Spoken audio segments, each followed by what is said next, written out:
Yo, what up YouTube? Explosive Movement Patterns here, back again with yet another video, and this is going to be How to Sprint Faster, episode 9. And today I'm just going to walk you through the steps to reintroducing top end speed into your training program. If you're just starting out with a sprint training program, if you're coming back after not sprinting in a while and you want to work on top end speed, but you're not entirely sure where to start, how to start, and you're worried about injuring yourself or not being able to perform a movement, I'm just going to walk you through some easy steps in order to be able to sprint at top speed. So the first thing, before we get into any of the tips when it comes to working out, is getting a solid dynamic warm-up in. Whenever you're going to sprint fast and you're going to be working at top end speed or with top end speed mechanics, it is important to get a good dynamic warm-up. Do something like a jog to get your body loose, do some stretching, static stretching, dynamic stretching, then work your way through some sprint drills and then some easy strides in order to make sure that your body's warm, ready to conduct exercise, and ready to sprint fast and work on top end speed. So the first tip when it comes to coming back into top end speed sprinting is to potentially keep the distance short.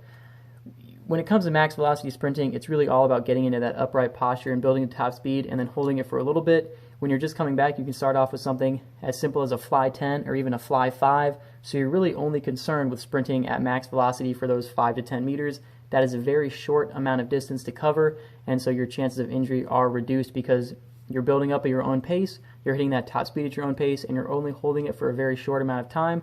So this can be a good way of bringing yourself back into top end speed sprinting, is by keeping the distances extremely short, as in the case of a fly 10 or a fly 5.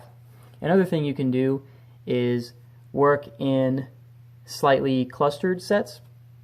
So instead of working at your true max velocity, you're working in maybe a more 85 to 95% range because you're doing sets of sprinting with slightly shorter than usual recoveries. So you might do, in some of my videos you've seen me do recently, I'll do 3 sets of 2 by 40 meters with a 15 meter acceleration. So I'm accelerating into the 40 meter zone, reaching top speed at some point in that zone, and then the rest, instead of resting a full 5 to 6 minutes in between reps, I'm only resting maybe 2 to 3 minutes. So I'm working with slightly shorter recovery periods, which does help with your speed endurance, but it also can help you build your way back into max velocity sprinting, because with the short rest intervals, you're not going to be able to hit it completely max effort, fully all out on each rep. So that way you kind of have a limit on yourself to potentially prevent injury. So you're working in those clustered sets, slightly shortening the rest intervals, but still going at a fast enough speed to work on top end speed mechanics, but you're not going at quite that maximum velocity. So working cluster sets is another way that you can reintroduce yourself to top end speed and top end speed training. Another thing you can do when you're really just starting out is just doing easy build-ups. And all a build-up is you just take a certain distance, you start moving, you build your way up to top speed, and unlike a fly, there is no fly zone. It's just pretty much on your own. You're just building up to a top speed or whatever speed you can maintain, holding that for a little bit, and then slowing down. This is kind of a very easy base starting point, even more basic than the flies or the cluster sets. Just working on being able to slowly build up to top speed or whatever speed you're comfortable maintaining, holding it for just a second or two, then easing your way back down. This can be done on the track, on the grass, pretty much anywhere you have enough space, and it is a really easy way of reintroducing top end speed because you are going to hit those type of top end speed mechanics and that upright posture associated with max velocity sprinting, but you're doing it in a way that is less stressful than any of the other methods I've mentioned. So doing easy build-ups is a great way of reintroducing yourself into sprinting and to max velocity mechanics.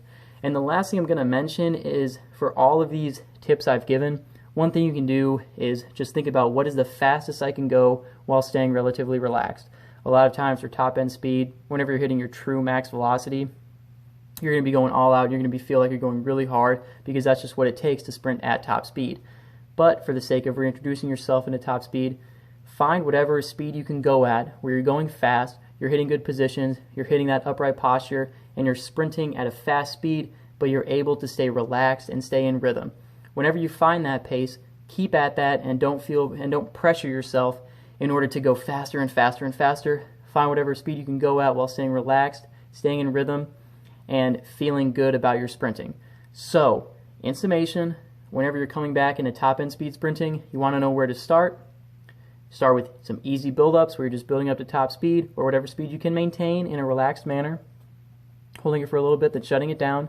Doing clustered sets of sprinting where you have slightly shorter rest intervals in between each rep, so that way you're not going to be hitting that true max velocity, but you're still working on those max velocity mechanics.